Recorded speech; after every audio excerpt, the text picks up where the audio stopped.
Welcome back ABS education world में आप सभी का एक बार फिर से स्वागत है। तो पिछले क्लास में हम सभी ने भाग संख्या 2 अनुच्छेद 5 से 11 के बारे में पढ़ा था, जिसमें हमने नागरिकता की चर्चा की थी। आज का हमारा टॉपिक नागरिकता अधिनियम और नागरिकता प्राप्त करने की विधियां के बारे में होगा। तो वीडियो स्टार्ट करने से पहले यदि आप चैनल पर नए हैं तो हमारे चैनल एबीएस एजुकेशन वर्ल्ड को सब्सक्राइब करें, वीडियो को लाइक और शेयर करें ताकि ऐसे ही डेली टॉपिक वाइज लेक्चर आपको प्रोवाइड होते रहें। तो चलिए वीडियो को स्टार्ट करते हैं। नागरिकता अधिनियम 1955। नागरिकता अधिनियम पर संविधान लागू होने पर कोई विशेष ध्यान नहीं दिया गया था। देश के आज़ाद होने से लगभग 7 साल बाद 1955 में नागरिकता अधिनियम को ध्यान में लाया गया। नागरिकता अधिनियम संबंधित कानून 1955 में लागू हुआ। नागरिकता अधिनियम में हमें भारत में नागरिकता प्राप्त करने और नागरिकता समाप्त करने के संबंध में जानकारी मिलती है। नागरिकता अधिनियम बनने के बाद इसमें कई प्रकार के सुधार भी किए गए, जिसमें पहला सुधार सन 1986 में हुआ। यह पहला संविधान संशोधन था जो कि भूमि सुधार संविधान संशोधन से संबंध रखता है, जिसको हमने अनुसूची 9 में आपको पढ़ाया है। तो चलिए अब हम नागरिकता प्राप्त करने की विधियां के बारे में पढ़ते हैं, जिसमें पहला पॉइंट है जन्म के आधार पर। तो इसमें जन्म के आधार पर किसी भी नागरिक को नागरिकता मिल सकती है, परंतु 1986 में नागरिकता अधिनियम संशोधन के तहत अगर कोई भी लड़का या लड़की भारत में पैदा होता है तो उसके माता या पिता में से एक को भारतीय होना अनिवार्य है, तभी उस पैदा हुए लड़की या लड़के को जन्म के आधार पर भारत की नागरिकता प्रदान की जाएगी। अब हम दूसरे पॉइंट वंश के आधार पर नागरिकता प्राप्त करने की विधियां के बारे में पढ़ेंगे। वंश के आधार पर नागरिकता पिता के वंश या माता के वंश के आधार पर मिलेगी। 1992 में हुए दूसरे संविधान संशोधन, इसके अनुसार पिता के वंश तथा माता के वंश दोनों के नाम पर नागरिकता मिल सकती है। आइए अब हम तीसरे टॉपिक पंजीकरण के आधार पर नागरिकता प्राप्त करने की विधि के बारे में पढ़ते हैं। इसमें विदेशी व्यक्ति को भारत की नागरिकता किस प्रकार प्रदान की जाए इसके बारे में चर्चा किया गया है।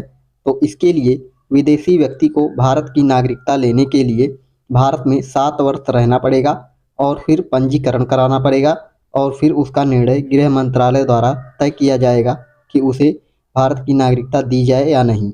अब हम चौथे पॉइंट देशीकरण के आधार पर नागरिकता प्राप्त करने की विधि के बारे में समझेंगे। भारत में किसी भी व्यक्ति को देशीकरण के आधार पर तब नागरिकता मिलेगी जब वह भारत की किसी भी कला, विज्ञान तथा साहित्य के बारे में उसको जानकारी हो और वह भारत में कम से कम 10 साल रहा हो। तो इस आधार पर देशीकरण के हिसाब से उसे नागरिकता प्रदान की जाएगी। अब हम पांचवें पॉइंट अर्जित भूमि के आधार पर नागरिकता प्राप्त करने की विधि के बारे में समझते हैं। इसमें 16 मई 1975 को भारत ने सिक्किम को मिलाया और वहां के लोगों को नागरिकता प्रदान की।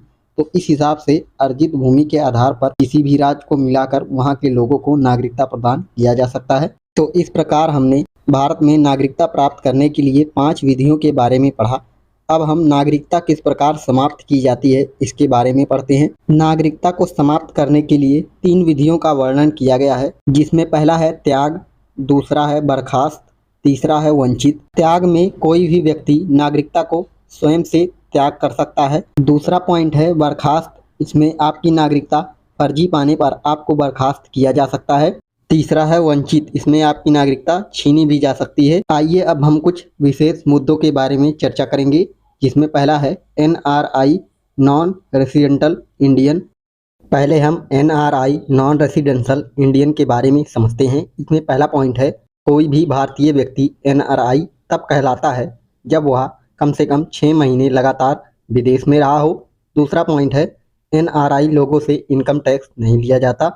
तीसरा पॉइंट है NRI लोगों का एक अलग प्रकार का अकाउंट होता है जिसे हम NRO अकाउंट बोलते हैं, नॉन रेसिडेंशियल ऑर्डिनरी अकाउंट, जिसमें दोनों तरफ से पैसा भेजा जा सकता है। और एक विशेष प्रकार का account NRE non residential external, इसमें केवल बाहर से पैसा आ सकता है, इसमें पैसा भेजा नहीं जा सकता। चलिए अब दूसरे point PIO person of Indian origin के बारे में समझते हैं। PIO के अनुसार ऐसे व्यक्ति जिनके कोई पूर्वज भारतीय नागरिक थे, उसने वर्तमान में अन्य देश की नागरिकता या राष्ट्रीयता धारण की है। ऐसे लोगों के पास विदेशी नागरिकता होने के कारण भारत में कोई विशेष लाभ नहीं प्राप्त होता था। अगर ऐसे लोग भारत में घूमने आते थे तो उनका टिकट ज़्यादा तथा भारतीयों का कम लिया जाता था।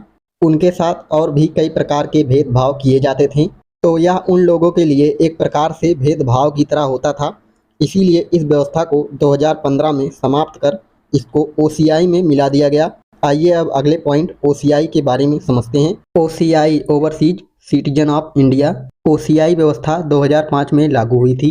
इसके अनुसार अगर कोई भारतीय व्यक्ति विदेशी नागरिकता लेकर विदेश में रह रहा है, ऐसे लोग अगर भारत में आते हैं तो उन्हें ओसीआई का दर्जा मिलता है। दरअसल ओसीआई एक विशेष प्रकार का कार्ड होता है। भारत में ऐसे लाखों लोग हैं जिन्होंने विदेश की नागरिकता ले रखी है और उनका जुड़ाव भारत से है। तो ऐसे लोग अगर भारत में किसी कार्य हेतु आते हैं तो उनको ओसीआई कार्ड द्वारा भारत में प्रवेश दिया जाता है। आइए अब समझते हैं ओसीआई कार्ड किसे और कब मिलता है। ओसीआई कार्ड एक प्रसिद्ध और मशहूर व्यक्ति को दिया जाता है जो पहले से भारतीय नागरिक रहा हो या उसके माता पिता भारतीय नागरिक रहे हों। तो भारत में प्रवेश करने के लिए उसे ओसीआई कार्ड दिया जाता है। ओसीआई कार्ड किसी साधारण व्यक्ति को नहीं दिया जाता। ओसीआई व्यवस्था पाकिस्तान, बांग्लादेश, श्रीलंका जैसे देशों के लिए नहीं लागू की जाती। अब हम विदेश में जाने के लिए क्या क्या डॉक्यूमेंट लगते हैं इसके बारे में पढ़ेंगे। इसमें पहला पॉइंट है पासपोर्ट।